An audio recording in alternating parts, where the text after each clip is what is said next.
Hello and welcome to Talking Points. I'm Dave Kelly, Director of Advanced Media Production at Cal State Long Beach. Today we're going to be talking about diagnosis and treatment of behavioral problems related to mental health issues. My guest today is Dr. Bita Ghafoori. Dr. Ghafoori is a professor in the Department of Advanced Studies in Education and Counseling, and she is also the director of the Long Beach Trauma Recovery Center. Welcome, Bita, and thank you for joining us on Talking Points. Thank you. This is a very serious topic that we're talking about today, and unfortunately it's become all too common in today's world where we hear about violent antisocial behavior. There seems to be a progression from an individual who is a loner, who is isolated or alienated from society. Oftentimes drug use or drug abuse is involved. Negative experiences with the internet and social media typically are part of this, and the progression ends with one of these terrible, horrific mass shootings. And as someone who works in counseling and also works with graduate students who will become mental health counselors, what are you talking about today about what we need to do to identify these individuals before this terrible progression reaches the ultimate conclusion? Okay, well, that's a really important question, and I think that what we do as professionals in mental health and as psychologists and mental health counselors is we try to understand what factors have led up to this type of behavior and intervene early on. So why do people become violent? Why do people do these horrific things, such as the mass shootings that we know have happened in Santa Barbara and most recently in San Bernardino County? It's a progression of things that oftentimes begins really early on that kind of lead up to a character that could potentially become violent. And some of these things early on that we see are some possible negative family issues, such as not necessarily getting attention in the home, violence in the home, such as domestic violence, or alternatively being a victim of child abuse, and not necessarily getting that love and nurturing that you need to be able to build a healthy character. And this moves forward, and it impacts an individual in school. And oftentimes in school, the person's not able to build healthy peer relationships, may not necessarily achieve success academically. And so these become additional negative factors in that person's life and negative experiences in that person's life. And as the person moves forward to adolescence, sometimes this behavior actually they take with them to adolescence in their dating relationships, and they potentially have negative dating relationships. A dating relationship that may include domestic violence or alternatively rejection. And I think when the negative factors outweigh the positive factors in one's life, you are really at a prime for becoming violent. And what we know from analysis of each and every one of these people who have done these types of offenses is that they do oftentimes have a background that is problematic, that hasn't necessarily led to a healthy character development. And I think it's really important because there is a perception that this all started about 15 or 16 years ago with the Columbine shootings in Colorado, and certainly that managed to get the world's attention, but actually this phenomenon goes back much further than that. I mean, we can go all the way back as far as school shootings, university shootings. We can go back to 1966 at the University of Texas at Austin. And there was an engineering student who was experiencing severe headaches and taking amphetamines and had a background of serious family abuse. His father had been very physically abusive toward him. Anyway, he ended up in the tower of the main building at University of Texas and ended up killing 14 people and injuring about 32 others. Terrible, tragic situation, but that was almost 50 years ago. And then if we go forward about 10 years from there, in 1976, at Cal State Fullerton, there was a shooter who was actually an employee at Cal State Fullerton who was diagnosed as paranoid schizophrenic, who went into the library and killed 7 people and wounded 2 others. So these have been going on for a while, and I think what you're talking about in terms of background, in terms of profile, is very important. And so when we identify this profile and when counselors identify this profile, where can they step in and actually stop this progression from continuing on? Well, I think that where counselors may do a really nice job stepping in is if they identify the individual, if the individual does come in for therapy or counseling, the counselor can work on repairing some of these negative issues that have impacted that person's personality and psychological state. And one primary way to do this is to provide that person an environment where they may get empathy, where they may get compassion, where they may be able to talk about some of these things that have happened to them, for example, child abuse. And every single time the person is able to talk about these issues, they actually heal in some way. And so it becomes really, really important to be able to come in, talk about things, but also possibly learn some coping skills. And that's another thing that counselors can assist with, is helping the person to develop healthier coping skills so the person doesn't have to lash out in anger or alternatively verbally when the pressure is building up and they're feeling bad. The coping skill development ideally would happen early on in a family environment that was healthier and possibly a loving family environment, but we know that doesn't happen for some people, for many people in the United States that doesn't happen. So a counselor can really assist with that and hopefully change that path in some way. And I know that at the Trauma Recovery Center, the Long Beach Trauma Recovery Center, we do have that opportunity to work with some people who potentially have had troubles and due to childhood abuse or other issues that have happened to them. And we assist them to develop those coping skills so that they can become more productive individuals in society. And I think it would be unrealistic to say that we're going to catch 100% of these situations before they happen, but we have a responsibility to get as close to that as possible. Yes. And that being the case, another part of the profile seems to be that in many of these cases, these individuals start to identify with very destructive and very negative and nihilistic forces, such as we've seen a number of these shooters that have identified with Hitler or with neo-Nazi movements. And in the more recent shooting, we saw an identification with ISIS, the terrorist group in the Middle East. And so what motivates people to identify with these very destructive, nihilistic causes? That's another great question. Well, in some ways, it's our nature to want to identify with somebody or a group. And so ideally, we'd want to identify with a group that's supportive to us. We'd want to identify with a group that was potentially positive. And we know that some individuals identify with positive groups, such as church groups or different types of social groups. But other people, ones that have mental health issues and are possibly dealing with depression and anger issues that really kind of characterize their state of mind, they find that their identification is with these other groups and forces that also propagated negative, sort of violent aspects of society. Right, they identify with that negative ideology because they're feeling negative, and I think you mentioned the balance obviously is way off, Yes. where negativity Yes. Overrules. Yes. As far as, again, back to counselors who identify these problems, you mentioned that they can pull people aside and counsel them and have them open up and talk about some of these issues. What are the actual steps for counselors who identify a problem personality or someone who is having problems that could lead down this path? What are some steps? They can pull them aside. They can, if they're minors, obviously the parents have to be involved. And Sure. if they're involved in a school setting, the schools have certain responsibilities as well. So how do we navigate that, and what are some of the ways in which this can become a successful intervention? Sure, yeah.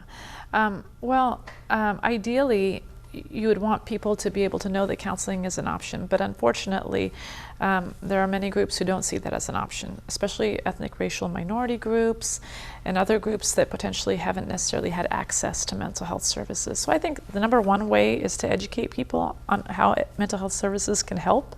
But number two, when mental health professional steps in and attempts to assist the person, the number one thing that they need to do is help that person feel comfortable and develop a sense of trust with that person.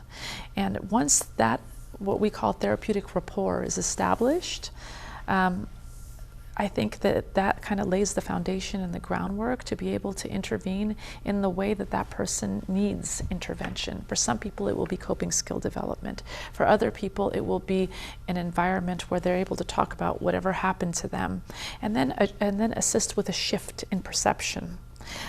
We know that negative thinking, which oftentimes is unrealistic in nature, pulls people down a path where they do things that potentially could be violent. And I had mentioned that it may be unrealistic, and oftentimes is unrealistic, but the person who has those thoughts doesn't know it's unrealistic, doesn't know that it's dysfunctional. And so a counselor can come in and help point that out. So we're really looking at a paradigm shift here in terms of the way a person is thinking who may be heading down this pathway. Oftentimes, well, in almost every single case, these are suicide missions as well. And so they're headed toward that ultimate destruction, and apparently they want to go out in a quote-unquote blaze of glory.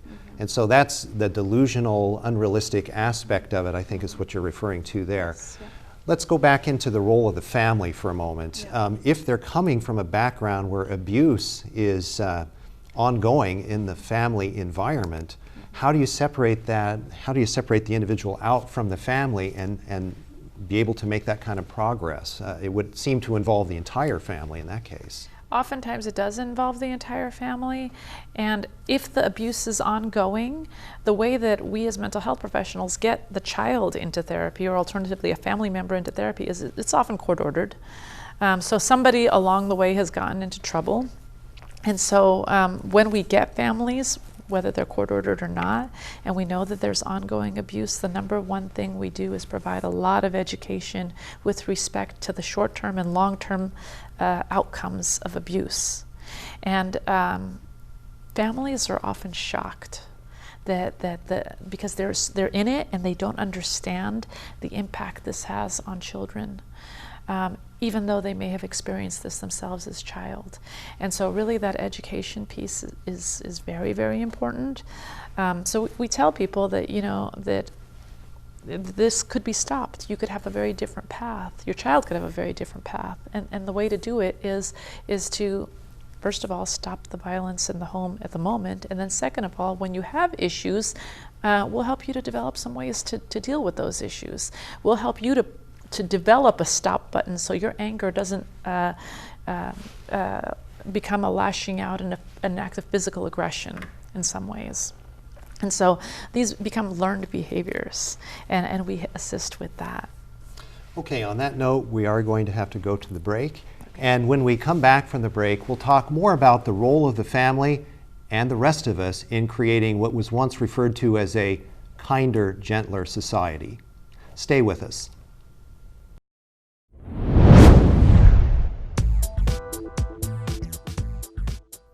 Make a difference in someone's life. Teachers, principals, and guidance counselors can have an enormous impact on students' lives. Be that person. Be the inspiration to empower others to be the best that they can be. You can become a part of this exciting field with a degree from Cal State Long Beach.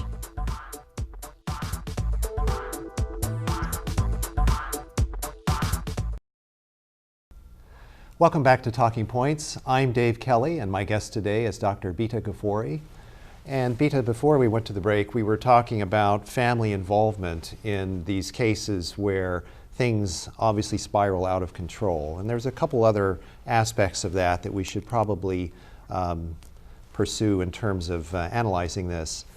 First of all, a lot of things happen under the radar. The cases that we've been talking about, and when it hits the media, those are the cases where there is this desire to make a big splash on the way out.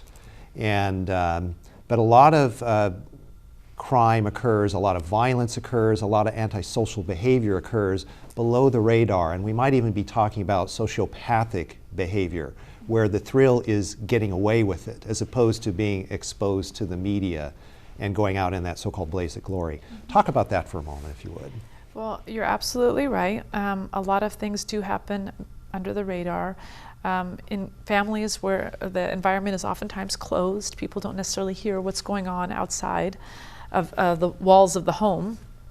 Child abuse happens. We know that about 30% of girls are abused in some way as a child, and we know that about 20% of boys are abused, and we think these numbers are a little low, considering not everybody who is abused actually reports the abuse. So it's quite high.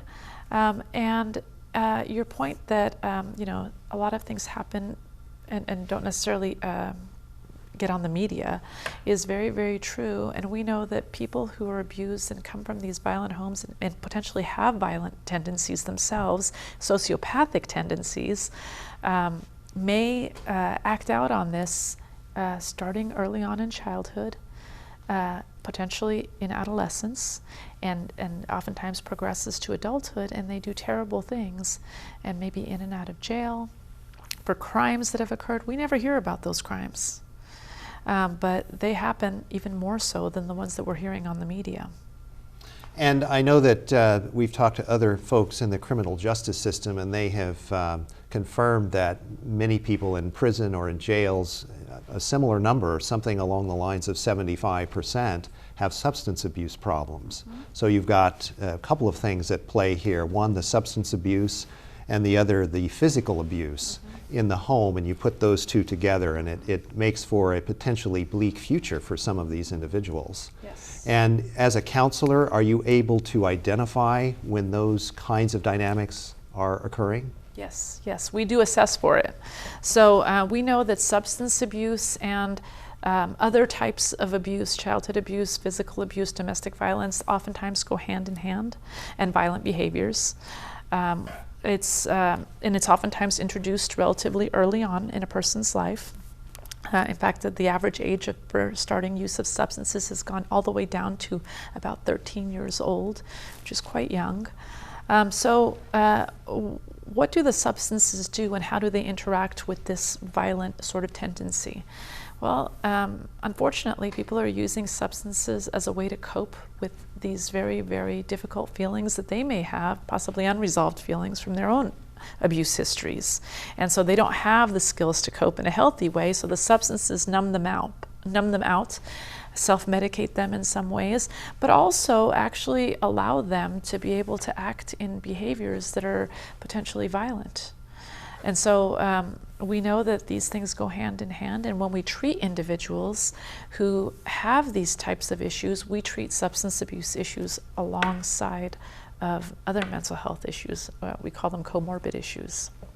And so it's really, really very important to be able to address those substance abuse issues and educate the person with respect to how that was their coping mechanism, but it doesn't necessarily have to be the way they cope, and how destructive it's been in their lives. And we also have a large percentage of so-called broken homes in society today, and that's where we don't have two parents, we don't have the intact family, and there may be conflict between the ex-spouses, which obviously can affect the children as well. And there's a lot of resentment and a lot of anger that can develop, especially in adolescence, because of these kinds of situations. So what is the best case scenario, or making the best of a bad situation, if you will, in terms of counseling where you have these broken homes? Yeah. Well, the National Council for Family Therapists has reported that only about 46% of individuals grow up with their two biological parents until the age of 17. So what we're really looking at is the majority of individuals grow up in either single parent homes, or alternatively with a step parent or another parent figure in the home, or alternatively maybe even a lack of a parent figure in the home. And how does that impact them? Is that what you're asking? Is how that impacts them? Mm-hmm. It is with the two parents. You ideally would have the environment where the person would develop a healthy character, would develop the ability to have good self-esteem, feel competent, and without the two-parent home, you don't have the two different role models to be able to help that person grow and mature in these ways, and possibly help them to develop healthier coping skills when stressors happen, and stressors happen for everyone. And so, you know, that certainly is, I think, a negative thing for a child as they grow up. And we talk about breaking the cycle of violence with abuse. And abuse, certainly we've talked about physical abuse, but there can also be verbal and emotional abuse that goes on in the home, which can scar children as well as they grow up. And it goes into that tape recorder in the back of the mind. And when they become parents, then they have to listen to those tapes over again. And talk about that for a moment, if you would, about the responsibility of each individual, regardless of what happened in their individual lives, to break that cycle. Well, I certainly think it is the responsibility of each individual to break the cycle, but unfortunately a lot of people don't know how to break the cycle. And so that's again where the education piece comes in, and it's really important to help people understand that there actually is a cycle where a person may get into a relationship with someone. It may be violent, but it's oftentimes followed by something good that keeps them in the relationship. So it may be a kind act, it may be a present, and then that again becomes you know, the anger builds up and another violent episode happens. And what keeps people in these relationships? It's oftentimes hope that they will potentially you know, be good again, but also economic factors, especially for women, keep women in these relationships because oftentimes they may have very serious economic issues if they were to leave the relationship and maybe not a skill set to get a job or employment to be able to take care of their children. So educating people with respect to what the cycle looks like is really important, but also helping people to develop a skill set to be able to feel comfortable enough to leave, and then having opportunities for employment and taking care of yourself, I think is really important. Educational opportunities as well. And I think you're talking about, you mentioned the women who feel like they have no choice but to stay in the relationship. So that's a combination of hope, hoping that things will get better, and fear that they can't leave because things will actually even get worse economically. And so that obviously is a major problem. And if we can somehow overcome that, then we have to look at what we do in the future so that we don't repeat those mistakes that we made in the past. And that's, again, breaking that cycle. And then we have to look at other factors such as the substance abuse that we talked about earlier. And have we become a society that's much more tolerant of substance abuse or the use of drugs? Are we prescribing too many drugs today, particularly medications for pain and for depression and things of that nature? Could we survive with a little less medication and a little more therapy or a little more talking? What are your thoughts on that? I would say definitely yes. We are prescribing too many drugs. I think people are turning to substances as a quick fix, and definitely our society could benefit from more talking and more therapy, but more talking, even if it isn't therapy. So what helps people to develop in a really, I would say, in a good way, in a functional way? It's relationships. And the relationships that you have with your loved ones, friends, and sometimes therapy is another type of relationship that could potentially be healing. Why do we turn to drugs? Why do we turn to prescription medications? Because we live in a society where we want a quick fix. We want to just take a pill and for it to be over with. And the pill actually may make it be over with, I'm going to use that really loosely, for a very short period of time. However, the problem isn't gone. So what do we do with this looming problem that potentially makes us feel depressed or anxious? When we talk about it, we actually gain clarity. We're able to possibly get the support we need and maybe even resolve the issue in some ways. And I think that that's necessary, but it's really scary for some people. And so trying to avoid or alternatively escape the problem by using medications or drugs seems like an easier alternative. Let's talk about creating that kinder, gentler society. That's a phrase that was used by President George Herbert Walker Bush, George Bush I, on his inauguration back in 1989. And This is a goal. It's a hope, I guess, but we have seen that that's not easy to do. We seem to have, especially with media and the internet and the ability to be anonymous on the internet, people can say anything and everything they want.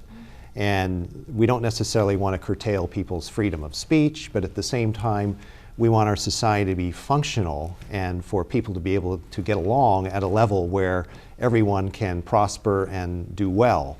And we have some issues today with cultural diversity. A lot of people think we were better off when we were more unified and less emphasis on cultural diversity. Others say, no, cultural diversity is best for us in the long run because it allows us to talk about these things that people might keep buried, which then simmer and boil over later on. Your thoughts on that? Well, the kinder, gentler society is certainly something I think that is good to strive for. With respect to the cultural diversity and how that might play in the past, we used to think of the United States as a melting pot. And what that means to me is that, we all came here as immigrants. Every single person came here as an immigrant, and we all came in to develop this American identity. But the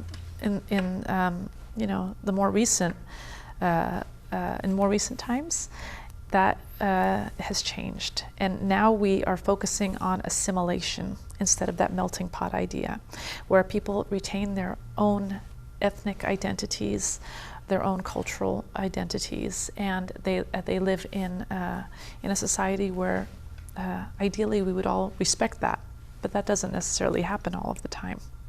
And so there are definitely pluses with respect to keeping your own ethnic and racial identity. I think that number one, it really helps you to kind of understand your roots and where you came from. And I know for myself, my parents were immigrants to this country, and so, from Iran. And so when I am sitting here as an American, and I truly believe I am an American, I can't ignore my roots. And so that certainly has influenced who I am today. And so the point is that we need to be able to move forward in a way where that's potentially going to get us that kinder, more loving society. And I think that acceptance of the diversity issues that have played into our American history and our American identity today is really important. And on that positive note, we'll have to end the show because we've run out of time. But I want to thank you for being with us here today. Thank you so much. And thank you for joining us on this edition of Talking Points. Join us soon for the next episode soon. Until then, I'm Dave Kelly. Have a nice day.